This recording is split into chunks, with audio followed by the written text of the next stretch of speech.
The helicopter blades cut through the thick Afghan air like a knife through butter. Inside the Black Hawk, 8 Navy SEALs sat in complete silence, their faces painted with determination and focus.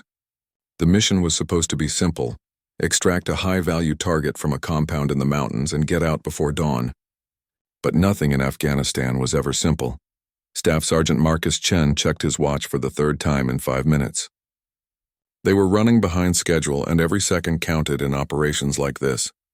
The intelligence reports had been clear. The compound housed a Taliban commander who had been planning attacks on American forces. What the reports hadn't mentioned was the presence of civilians in the area.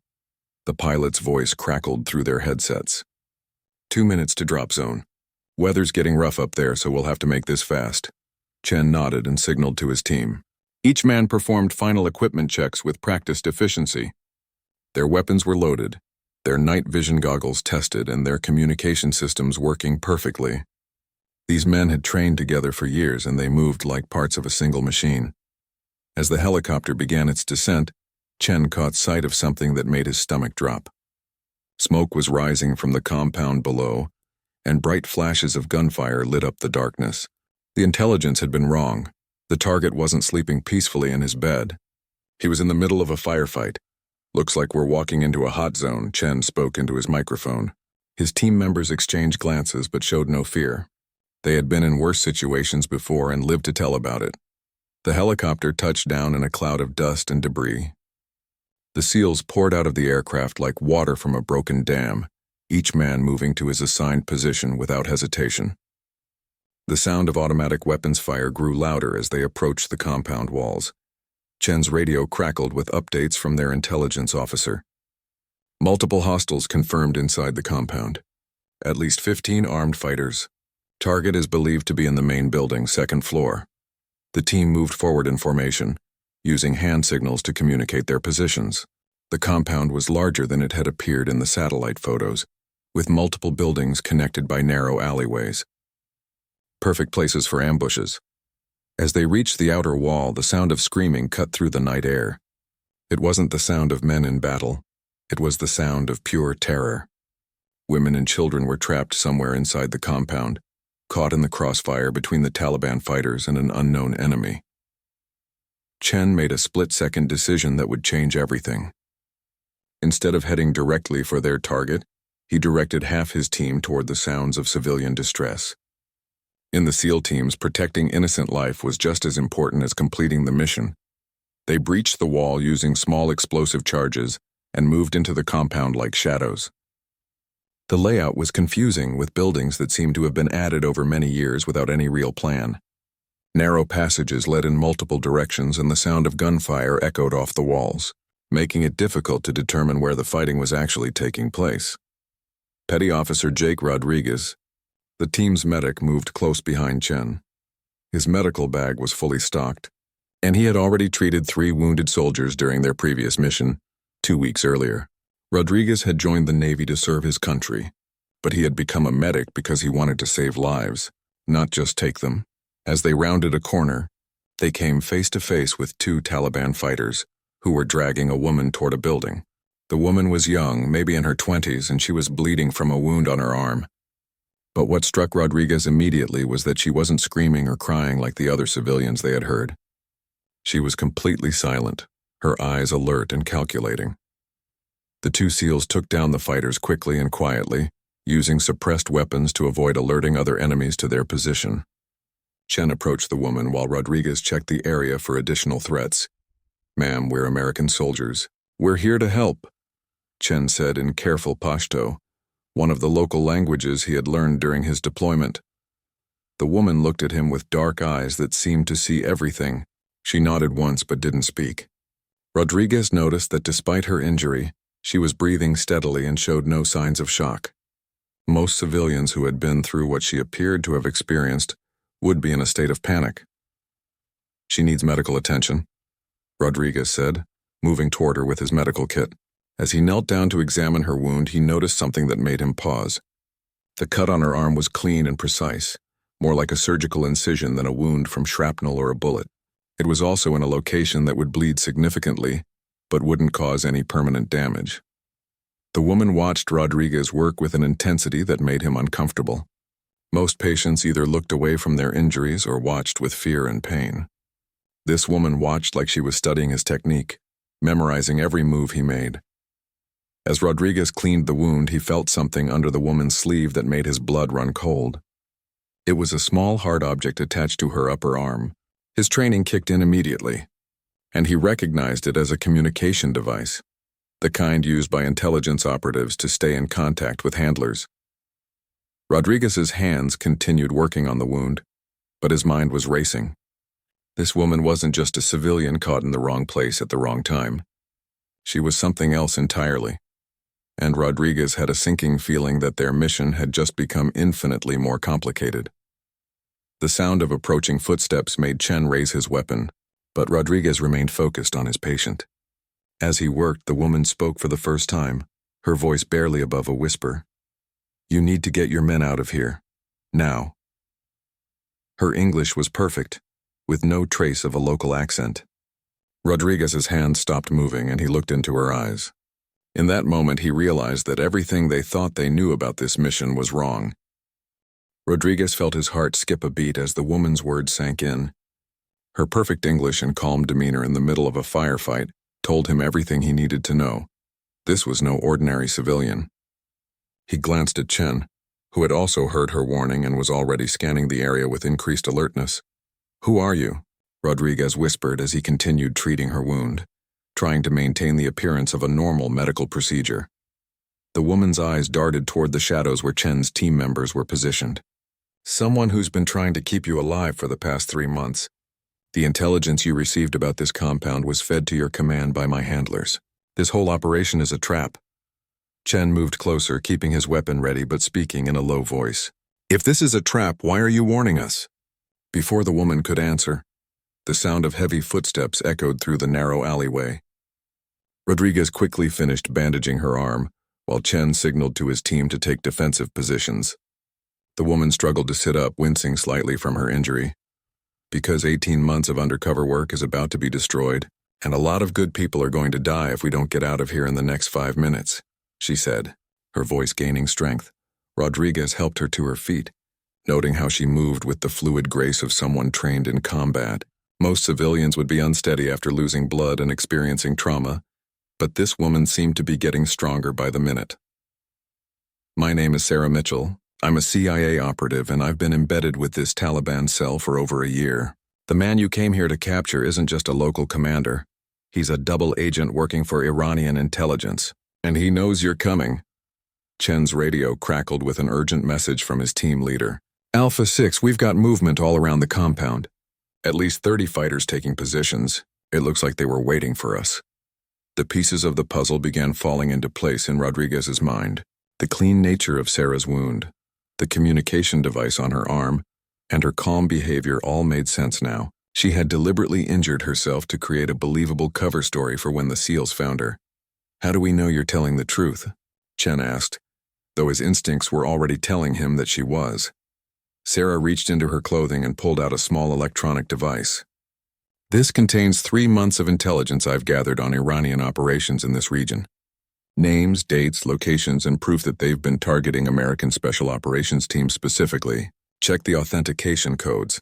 Your intelligence officer will be able to verify them." Rodriguez watched as Chen examined the device. The staff sergeant's expression grew more serious with each passing second. "These codes check out. But if you're CIA, why didn't we know about your operation? Because there's a leak somewhere in the chain of command. Someone has been feeding information to the Iranians, and my mission was to find out who. 3 American Special Ops teams have been ambushed in the past 6 months. Each time, the enemy knew exactly when and where you were coming. The sound of gunfire erupted from the other side of the compound, much closer than before. Chen's team was engaging the enemy, but Rodriguez could tell from the intensity of the firing that they were outnumbered. "We need to move now," Sarah said, checking a small device on her wrist. "In about 2 minutes, this place is going to be swarming with fighters. I've been tracking their movement patterns, and they're using a pincer strategy to trap your team." Rodriguez gathered his medical supplies while Chen contacted his team leader. "Alpha 1, this is Alpha 6. We have a problem. Our intelligence was compromised. We need immediate extraction. The response came back filled with static and the sound of automatic weapons fire. Alpha 6 were pinned down in the main building. Multiple casualties. Can't reach the extraction point. Sarah grabbed Rodriguez's arm with surprising strength. There's another way out. I've been mapping escape routes for months, but we'll have to move through the underground tunnels. Underground tunnels? Chen asked, skepticism clear in his voice. This compound is built on top of an old opium smuggling network. The tunnels connect to a cave system that leads to the valley below. It's how I've been sending reports without being detected. Rodriguez looked at the woman with new respect. For 18 months she had been living among people who would kill her without hesitation if they discovered her true identity. The level of courage and skill required for such an operation was beyond anything he had ever encountered. Can the tunnels support 8 men plus you? Chen asked. They'll have to. It's the only way we're getting out of here alive. Another burst of gunfire echoed through the compound, this time accompanied by an explosion that shook the ground beneath their feet. Rodriguez could hear his teammates calling for medical assistance over the radio, and every instinct told him to run toward them. My team needs medical help, Rodriguez said, torn between his duty to his fellow SEALs and the need to escape. Sarah's expression softened slightly.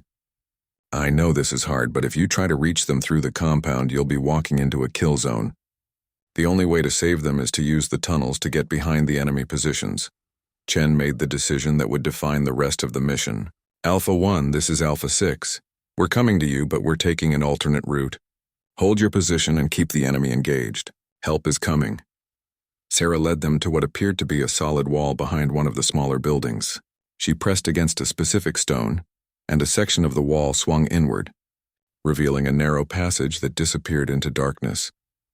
This leads directly under the main building where your team is trapped, she explained. But once we go in, there's no turning back. The entrance will seal behind us.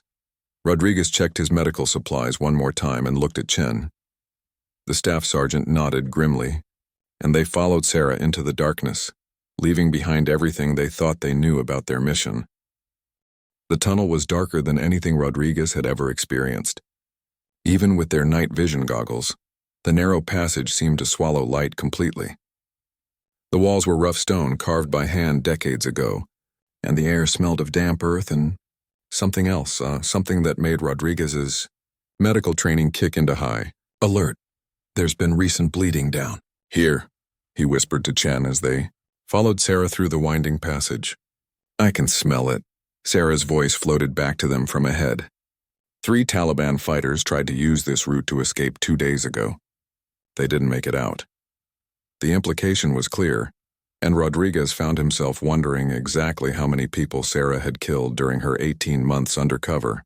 The woman moving silently ahead of them was far more dangerous than she appeared. As they moved deeper into the tunnel system, Rodriguez could hear the battle raging above them. The sound of explosions and gunfire filtered down through cracks in the stone ceiling, and dust rained down on their heads with each impact. His teammates were fighting for their lives while he crawled through ancient smuggling tunnels with a CIA operative who might or might not be telling them the truth. How much further? Chen asked, his voice tight with concern for his men. We're almost directly under the main building now, Sarah replied. There's a vertical shaft about 50 meters ahead that leads up into the basement.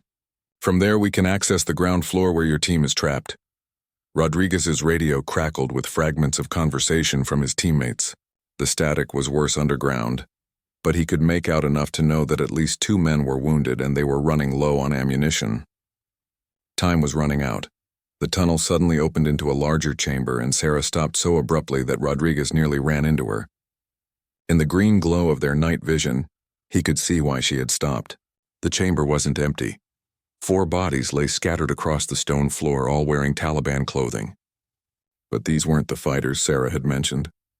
These bodies were fresh, killed within the last few hours, and the wounds Rodriguez could see were precise, professional, the work of someone with extensive training in close-quarters combat. Sarah, Chen said quietly, his weapon trained on the shadows around them. Want to explain this? Sarah knelt beside one of the bodies and checked for identification.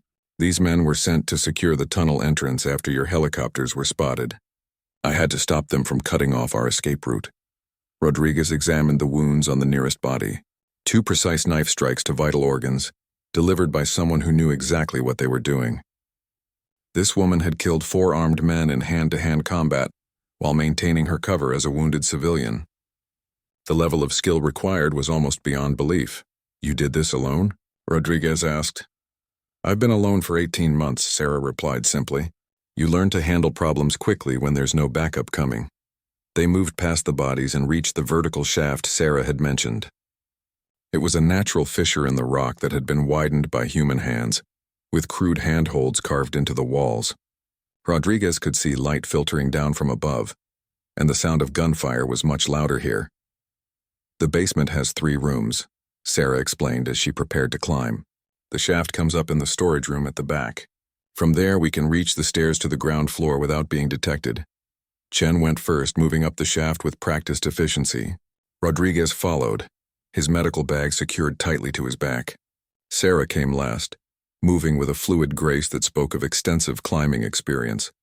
The basement was exactly as Sarah had described, 3 small rooms filled with supplies and ammunition. But as they reached the storage room, Rodriguez could hear something that made his blood run cold. One of his teammates was calling for a medic, and the desperation in the voice told him that someone was badly wounded. "We have to move fast," Rodriguez said, checking his medical supplies one more time. Sarah led them to a set of stone stairs that curved upward toward the ground floor. "Your team is in the main room at the front of the building. The Taliban fighters have them surrounded, but they're holding defensive positions behind overturned furniture." As they climbed the stairs, Rodriguez could hear the tactical communications of his teammates becoming clearer. Staff Sergeant Williams was coordinating defensive fire, while Petty Officer Thompson called out enemy positions. But underneath the professional calm, Rodriguez could hear the strain in their voices. "Alpha 6, this is Alpha 1, came Williams's voice over the radio. "Where the hell are you? We've got 2 men down and we're almost out of ammo." Chen keyed his microphone. "Alpha 1, we're in the building. Coming up from below. What's your exact position?" "Northwest corner behind the overturned table." "Rodriguez, I need you up here now. Patterson's hit bad." Rodriguez's heart sank. Petty Officer Patterson was one of the youngest members of their team, a communications specialist who had joined them just 3 months earlier. The kid was tough, but Rodriguez knew that hit bad in SEAL terminology meant life-threatening injuries. They reached the top of the stairs and found themselves behind a heavy wooden door. Sarah pressed her ear against it and listened for several seconds before motioning for them to be ready. "There are at least 6 fighters in the hallway beyond this door," she whispered. "They're using it as a staging area to coordinate attacks on your team." Chen and Rodriguez exchanged glances. Taking out 6 armed fighters in a narrow hallway would normally require careful planning and coordination. But Patterson was bleeding somewhere on the other side of that wall, and every second counted. "I'll go first," Sarah said, checking a pistol that seemed to appear from nowhere. "I know their positions and patrol patterns. Give me 30 seconds, then follow." Before either SEAL could object, Sarah had opened the door and slipped into the hallway like a ghost. Rodriguez counted the seconds in his head, listening to the muffled sounds of struggle from beyond the door. At exactly 30 seconds, the sound stopped. Chen pushed the door open to reveal a hallway littered with bodies. 6 Taliban fighters lay motionless on the stone floor, each killed with surgical precision. Sarah stood at the far end of the hallway, calmly reloading her weapon. "The path to your team is clear," she said. "But we've got maybe 2 minutes before more fighters realize what happened." Rodriguez ran toward the sound of his teammates' voices, his medical training taking over completely. Whatever Sarah Mitchell really was, she had just saved his life and given him a chance to save Patterson's. Nothing else mattered now except reaching his wounded teammate in time. Rodriguez burst into the main room to find chaos. His teammates had turned heavy wooden tables and furniture into a makeshift fortress, but enemy fire was coming from multiple directions. The distinctive crack of AK-47s echoed off the stone walls and bullet holes decorated every surface. "Rodriguez, over here," Staff Sergeant Williams shouted from behind an overturned cabinet. Rodriguez sprinted across the room, staying low as bullets whined overhead. He found Patterson lying behind the defensive position, his face pale and his breathing shallow. Blood had soaked through his tactical vest, and Rodriguez could see immediately that the wound was serious. "What happened?" Rodriguez asked as he began cutting away Patterson's gear to assess the damage. "Sniper round came through the window about 10 minutes ago," Williams explained. never taking his eyes off the enemy positions, went right through his vest. "I've been trying to stop the bleeding, but—" Rodriguez could see that Williams had done everything right with the limited medical supplies available, but the wound was beyond field first aid. The bullet had entered Patterson's chest just below the protective plate of his vest and had likely caused significant internal damage. "I need to get him stabilized and out of here fast," Rodriguez said, opening his medical kit. "He's lost too much blood." As Rodriguez worked, he could hear Chen coordinating with Sarah to secure their escape route. The woman had somehow acquired additional weapons and was moving through the building like she owned it, systematically eliminating Taliban fighters who tried to advance on the SEAL positions. "Who is that woman?" Williams asked, watching Sarah through a crack in their defensive barrier. "She fights like one of us." "CIA," Rodriguez replied as he inserted an IV line into Patterson's arm. "Undercover for 18 months, and she's the reason we're still alive." Patterson's eyes fluttered open and he tried to speak.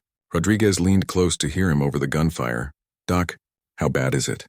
Patterson whispered. Rodriguez looked into the young sailor's eyes and made a decision that went against every instinct to sugarcoat bad news. Patterson was a SEAL, and he deserved the truth. "Bad enough that we need to get you to a trauma surgeon in the next hour," Rodriguez said. "But you're tough and I'm not letting you die in this dump." Patterson managed a weak smile. "Good thing. I haven't finished that letter to my girlfriend yet." Rodriguez felt a familiar tightness in his chest. In his 3 years as a SEAL medic, he had treated dozens of wounded teammates, but it never got easier. These men weren't just fellow soldiers, they were family. "You'll have plenty of time to write letters when we get you home," Rodriguez said, checking Patterson's vital signs. The IV fluids were helping, but the internal bleeding was beyond what he could treat in the field. Sarah appeared beside them with the silent grace of a predator. "We need to move now. I've cleared a path to the east exit, but reinforcements are arriving. At least 20 more fighters coming up the valley road." Chen gathered his team leaders for a quick briefing. "We've got a critically wounded man who can't walk, and an unknown number of hostiles between us and the extraction point." "Options?" "The original extraction point is compromised," Sarah said. "But there's an alternative. My CIA handlers have been tracking this operation. There's a backup helicopter standing by at coordinates I can provide. But it's a 15-minute walk through open terrain." Rodriguez looked at Patterson, who was drifting in and out of consciousness despite the IV fluids. "He won't make it 15 minutes without surgical intervention. We need a faster option." Williams checked his weapon and did a quick ammunition count. "How many fighters are we looking at between here and the new extraction point?" "Maybe a dozen spread across the route," Sarah replied. "But they're not expecting us to go that direction. The element of surprise is on our side." Rodriguez made a decision that surprised even himself. "I'm staying with Patterson. You guys get Sarah to the extraction point and call for immediate medical evacuation. I can keep him stable until help arrives." "Like hell," Chen said immediately. "We don't leave anyone behind. If you try to carry him across 15 minutes of open ground under fire, he'll die," Rodriguez argued. "His only chance is if I can stabilize him here and wait for a medical helicopter." Sarah had been listening to the exchange with increasing urgency. "There's a third option. The tunnel system connects to a cave network that leads to the valley floor. It's only a 5-minute walk to a landing zone suitable for helicopter extraction." "Can we carry a wounded man through those tunnels?" Williams asked. "The main passage is wide enough for 2 people side by side," Sarah replied. "It was designed for moving opium shipments so it can handle the weight." Rodriguez checked Patterson's pulse and blood pressure again. The IV fluids were buying them time, but not much. "It's risky moving him at all, but it's our best option." Chen made the command decision. "We take the tunnels. Rodriguez, can you keep him stable during movement?" "I'll have to," Rodriguez replied, already preparing Patterson for transport. "But we need to move fast." The team quickly improvised a stretcher using rifles and tactical gear. As they prepared to move, Sarah handed Rodriguez a small device. "Emergency beacon," she explained. "If we get separated, activate this and my people will find you." Rodriguez clipped the device to his vest and helped lift Patterson's stretcher. As they moved toward the tunnel entrance Sarah had shown them, he could hear enemy fighters regrouping outside the building. Time was running out, and Patterson's life hung in the balance. The young SEAL's eyes opened again as they carried him toward the tunnels. "Doc, tell my mom. I was thinking about her apple pie." Rodriguez squeezed Patterson's shoulder. "You can tell her yourself when we get home." But as they descended into the darkness of the tunnel system, Rodriguez wasn't sure any of them would make it home alive. The mission had become something far more complex and dangerous than anyone had anticipated, and they were completely dependent on a woman whose true loyalties remained a mystery. The tunnel system was a maze of passages that seemed to stretch endlessly into the mountain. Rodriguez found himself amazed at how well Sarah navigated the complex network of tunnels, turning left and right at intersections that all looked identical to him. She moved with the confidence of someone who had traveled these routes many times before. Carrying Patterson's improvised stretcher through the narrow passages was exhausting work. The team had to stop every few minutes to rest and allow Rodriguez to check on his patient. Each time they stopped, Patterson seemed a little weaker, his breathing more labored.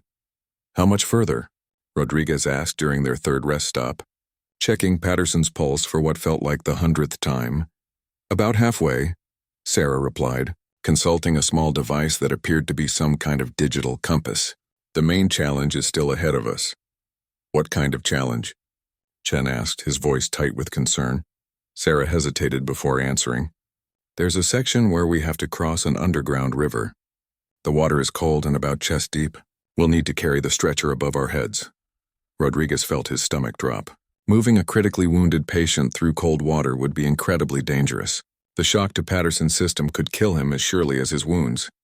"Is there another route?" Williams asked. "Not unless we want to spend 3 hours going around the mountain," Sarah replied. "And your friend doesn't have 3 hours." Rodriguez made another difficult decision. "We do it, but I need everyone to understand that this could kill him. The cold water, the stress of movement, the time it takes, any of it could be too much for his system to handle." Patterson's eyes opened weakly. "Doc, I can hear you. Talking about me like I'm already dead." Rodriguez leaned close to his patient. "How are you feeling, Patterson? Any pain?" "Everything hurts," Patterson admitted. "But I can handle a little cold water." The young SEAL's attempt at humor in the face of mortal danger reminded Rodriguez why he had joined the teams in the first place. These men faced death with courage and humor, never complaining even when their lives hung in the balance. They resumed their movement through the tunnels, and Rodriguez could hear the sound of running water growing stronger ahead of them. The air became colder and more humid, and soon they could see light reflecting off water in the distance. The underground river was exactly as Sarah had described, a fast-moving stream about 4 feet deep that cut directly across their path. The water was crystal clear but so cold that Rodriguez could feel the chill even before they entered it. "The current is stronger than it looks," Sarah warned. "Stay close together and move slowly. If someone falls, the water will sweep them downstream into a section of tunnel that's completely flooded." Chen and Williams took the front of the stretcher while Rodriguez and another team member took the rear. Sarah waded into the water first, testing each step to ensure solid footing. The cold was shocking. Even through their insulated gear, Rodriguez could feel the icy water sapping the strength from his legs. Patterson gasped as they lifted him above the water, and Rodriguez could see that the young SEAL was struggling to stay conscious. "Talk to me, Patterson," Rodriguez said as they made their way across the river. "Stay awake." "Thinking about that letter?" Patterson replied, his voice barely audible above the sound of rushing water. "Gonna ask her to marry me." "That's good," Rodriguez encouraged. "What's her name?" "Michelle. She's a teacher. Loves kids." Rodriguez focused on keeping Patterson talking while they navigated the treacherous crossing. The current was indeed stronger than it appeared, and twice Sarah had to grab onto Chen to keep him from losing his footing. Halfway across, Patterson suddenly convulsed and Rodriguez saw blood appear at the corner of his mouth. The internal bleeding was getting worse and the stress of the cold water was pushing his body beyond its limits. "We need to move faster," Rodriguez called out, though he knew that moving too fast would be just as dangerous as moving too slow. Sarah seemed to understand the urgency. She found a slightly shallower path along some rocks, and they were able to increase their pace without sacrificing safety. When they finally reached the far side of the river, Rodriguez immediately began checking Patterson's vital signs. "How is he?" Chen asked, water dripping from his gear. "Alive," Rodriguez replied, though privately he was becoming increasingly worried. Patterson's blood pressure was dropping, and his pulse was becoming irregular. They were running out of time. The tunnel on the far side of the river was different from the others they had traveled. It was wider and appeared to be natural rather than carved by human hands. The walls were smooth stone polished by centuries of water flow, and the ceiling disappeared into darkness above them. "This is the main cave system," Sarah explained as they continued moving. "It connects to several valleys throughout the region. Drug smugglers have been using it for decades." Rodriguez was only half listening to Sarah's explanation. His attention was focused entirely on Patterson, who was slipping deeper into unconsciousness despite Rodriguez's efforts to keep him alert. The IV fluids were helping, but they couldn't replace the blood he was losing internally. "Doc," Patterson whispered so quietly that Rodriguez had to lean close to hear him. "If I don't make it, tell Michelle I love her." "You're going to tell her yourself," Rodriguez insisted. "We're almost out of here." But even as he said the words, Rodriguez could see that Patterson was failing. The young SEAL's skin was becoming pale and clammy, and his breathing was growing more labored. Without immediate surgical intervention, Rodriguez knew that Patterson wouldn't survive much longer. "Sarah," Rodriguez called out. "How much further to the extraction point?" 5 minutes, she replied. "Maybe less if we push hard." Rodriguez made a decision that went against his medical training, but aligned with his understanding of SEAL operations. "We push hard. Patterson's running out of time." The team increased their pace, carrying the stretcher as quickly as they could through the winding cave passage. Rodriguez ran alongside, one hand on Patterson's wrist to monitor his pulse, the other ready to provide emergency treatment if needed. Ahead of them, Rodriguez could see natural light filtering into the cave, the entrance to the valley and their extraction point. But he could also feel Patterson's pulse growing weaker with each step they took. The cave mouth opened onto a small valley surrounded by rocky cliffs. Rodriguez had never been so happy to see daylight in his entire life. The morning sun was just beginning to rise over the mountains, casting long shadows across the valley floor. But his relief was short-lived when he checked Patterson's vital signs again. "We're losing him," Rodriguez announced grimly. Patterson's pulse was barely detectable, and his breathing had become so shallow that Rodriguez had to watch carefully to see his chest moving at all. Sarah immediately activated a communication device and began speaking in rapid coded phrases.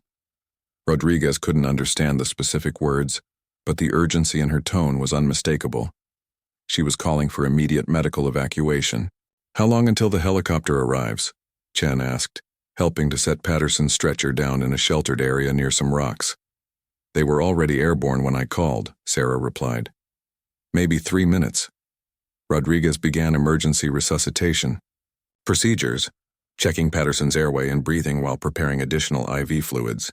The young SEAL was unconscious now, his body shutting down as it tried to conserve what little blood remained. "Come on, Patterson," Rodriguez muttered as he worked. "Don't you dare give up on me now." The sound of helicopter rotors echoed off the valley walls, growing stronger by the second. Rodriguez looked up to see not one but 2 aircraft approaching. A medical evacuation helicopter with Red Cross markings and a heavily armed Black Hawk providing escort. "That's a Level 1 trauma team," Rodriguez said with relief as he recognized the medical helicopter's configuration. "They'll have everything needed for emergency surgery." The medical helicopter landed in a cloud of dust about 50 meters away, and Rodriguez could see a team of doctors and paramedics already preparing their equipment before the aircraft had fully touched down. These were the best military medical personnel available, specialists in treating combat injuries under the most challenging conditions. As the medical team ran toward them, Rodriguez provided a rapid briefing on Patterson's condition and the treatment he had already provided. The lead doctor, a woman with commander's insignia, took charge immediately and began directing her team with practiced efficiency. "We need to get him into surgery within the next 20 minutes, the doctor said after examining Patterson. "You've done excellent work keeping him alive, but he needs immediate surgical intervention." Rodriguez watched as the medical team transferred Patterson to their advanced stretcher and connected him to portable life support equipment. Within minutes, they had Patterson loaded into the helicopter and were preparing for takeoff. "Rodriguez, you're going with them," Chen ordered. "Stay with Patterson until he's stable." Rodriguez nodded and ran toward the helicopter, but as he reached the aircraft, he felt a hand on his shoulder.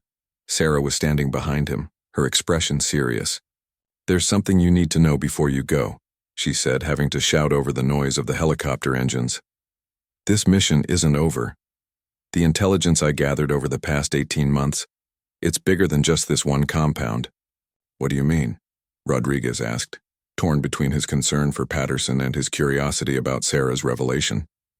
"The Iranian network I've been tracking extends throughout this entire region. They've been specifically targeting American special operations teams, and they have detailed information about SEAL team movements and tactics. Someone high up in the command structure has been feeding them intelligence." Rodriguez felt a chill that had nothing to do with the mountain air. "How high up?" "High enough to have access to mission planning and team assignments. High enough to know exactly when and where teams like yours would be deployed." The medical team was signaling for Rodriguez to board the helicopter, but Sarah's words had captured his complete attention. "Do you know who it is?" "I have suspicions, but I need more proof. The intelligence on this device," she held up the small electronic unit she had shown them earlier, "contains evidence of at least 12 planned ambushes against American forces. But the source of the leaked information is still unclear." Rodriguez looked back at his teammates who were boarding the escort helicopter. Chen was watching him, clearly wondering what Sarah was telling him that required such urgency. "Why are you telling me this instead of Chen or Williams?" Rodriguez asked. Sarah's expression became even more serious. "Because you're the one who realized I wasn't a civilian. Your medical training made you notice details that a regular soldier might miss. I need someone with that kind of observational skill to help me complete this mission." "Complete what mission?" "Finding the traitor in your command structure. The person who's been getting American soldiers killed." The helicopter's engines were reaching takeoff power, and Rodriguez knew he had to make a decision immediately. Patterson needed medical attention, but Sarah was talking about something that could save dozens of other American lives. "Get on the helicopter," Sarah said, making the decision for him. "Take care of your teammate. But when you get back to base, I need you to watch and listen. Notice who asks questions about this mission. Pay attention to who seems to know more about what happened here than they should." Rodriguez climbed into the helicopter, his mind racing with questions he didn't have time to ask. As the aircraft lifted off, he could see Sarah talking urgently with Chen and the rest of his team. Whatever she was telling them, their expressions were becoming increasingly grim. During the flight to the field hospital, Rodriguez focused on helping the medical team keep Patterson stable. The young SEAL had regained consciousness briefly during takeoff and had managed to squeeze Rodriguez's hand when asked if he could hear him. It wasn't much, but it was enough to give Rodriguez hope. "How's he looking?" Rodriguez asked the lead doctor after she completed another examination. "Better than I expected," she replied. "You did outstanding work in the field. Without your intervention, he wouldn't have survived long enough for us to help him." Rodriguez felt a mixture of relief and pride, but his thoughts kept returning to Sarah's warning about a traitor in the command structure. How many other missions had been compromised? How many other SEALs had walked into traps because someone was feeding information to the enemy? As the helicopter approached the field hospital, Rodriguez could see that preparations were already underway for Patterson's surgery. The trauma team was standing by and an operating room had been prepared. Everything that could be done was being done. But Rodriguez knew that saving Patterson was only the beginning. When he returned to base, he would have to become an investigator as well as a medic. Sarah had trusted him with information that could expose a conspiracy that threatened every American soldier in the region. The helicopter touched down at the hospital, and Rodriguez helped transfer Patterson to the surgical team. As the young SEAL was wheeled toward the operating room, he opened his eyes one more time and looked at Rodriguez. "Doc," Patterson whispered weakly. "Tell the team, I'll be back." Rodriguez squeezed his shoulder. "I'll tell them. And Patterson, when you write that letter to Michelle, tell her she's getting a real hero." As Patterson disappeared into the operating room, Rodriguez began planning his return to base. He had a traitor to catch, and American lives were depending on his success. 3 days later, Rodriguez sat in the base medical facility, reviewing patient files and trying to look like he was focused on routine medical duties. But his mind was entirely focused on watching and listening, just as Sarah had instructed. Patterson's surgery had been successful and the young SEAL was recovering well. But Rodriguez knew that the real mission was just beginning. The first suspicious conversation happened during the morning briefing. Colonel Harrison, the base intelligence officer, was asking unusually detailed questions about the failed mission at the compound. Most officers would want a general overview and lessons learned, but Harrison seemed particularly interested in how the team had escaped through the tunnel system. So this CIA operative, Mitchell, she knew about these tunnels? Harrison asked Chen, who was providing the official debrief. Yes, sir. She'd been using them for months to move intelligence reports without detection, Chen replied. Rodriguez noticed that Harrison made several notes during this exchange, far more than would be normal for a routine debriefing. He also noticed that Harrison seemed to know Sarah's name before Chen had mentioned it, which struck Rodriguez as odd. After the briefing, Rodriguez made an excuse to visit the intelligence office, claiming he needed to update medical files on team members who had been involved in the mission. Harrison's office was empty, but Rodriguez could see that the colonel's computer was still logged in and displaying what appeared to be an encrypted communication program. Rodriguez knew he was taking a huge risk, but Sarah's words about American soldiers being killed because of leaked intelligence drove him forward. He quickly scanned the visible messages and saw several references to Operation Sandstorm and communications, with someone identified only as Tehran Station. The sound of footsteps in the hallway sent Rodriguez back to his stated mission of updating medical files. But what he had seen was enough to confirm his worst fears. Colonel Harrison was communicating directly with Iranian intelligence. Over the next 2 days, Rodriguez carefully documented Harrison's activities. The colonel made encrypted communications at the same time each day, always when he thought the office was empty. He also showed unusual interest in upcoming SEAL operations, asking questions that went well beyond his need to know. On the third evening, Rodriguez was working late in the medical facility when his secure phone buzzed with an encrypted message. It was from Sarah, who was apparently still in the field. Have you identified our problem? The message read. Rodriguez typed back carefully. I believe so. Colonel Harrison, base intelligence officer. Evidence suggests direct communication with Iranian contacts. Sarah's response came back within minutes. Can you prove it? Rodriguez thought about the encrypted communications he had observed and the suspicious behavior patterns he had documented. Not enough for a court-martial, but enough to start an investigation. Good. Help is coming tomorrow. Be ready to provide detailed briefing to arriving investigators. Rodriguez deleted the message thread and tried to appear busy with medical paperwork when Colonel Harrison walked past the medical facility windows. The colonel glanced in his direction but continued walking toward the intelligence office.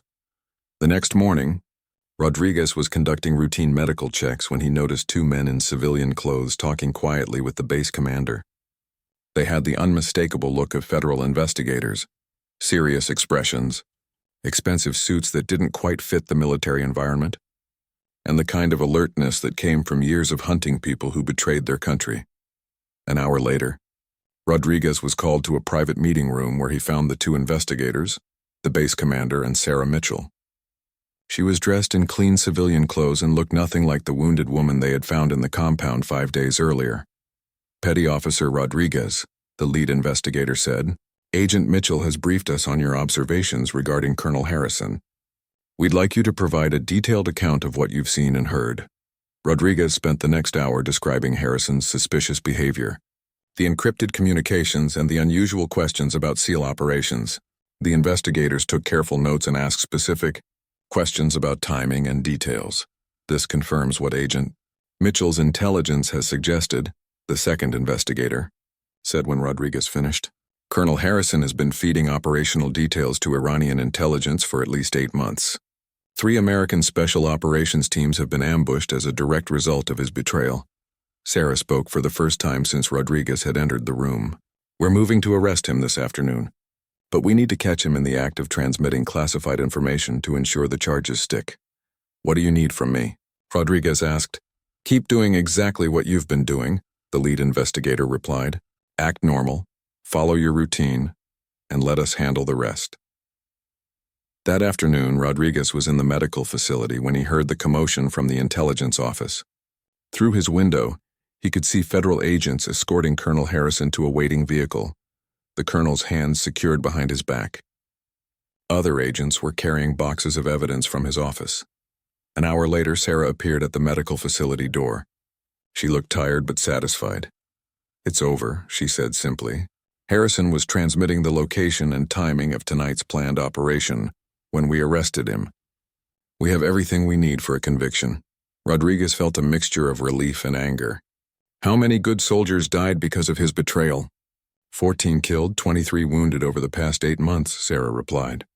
"But because of what you observed and documented, we've stopped him before he could cause more casualties." They stood in comfortable silence for a moment, both thinking about the cost of Harrison's treachery. Finally, Rodriguez asked the question that had been bothering him since their first meeting. "That wound on your arm when we found you, it was real, wasn't it?" Sarah smiled slightly. "I needed to look convincing as a wounded civilian. Sometimes the best cover story requires a little sacrifice. You cut yourself to maintain your cover. 18 months of living among people who would kill me without hesitation if they discovered my identity.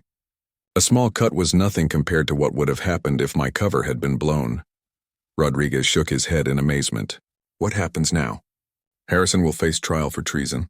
The Iranian network he was feeding information to has been disrupted, and you go back to being a SEAL medic, though I suspect your observational skills won't go unnoticed by the right people."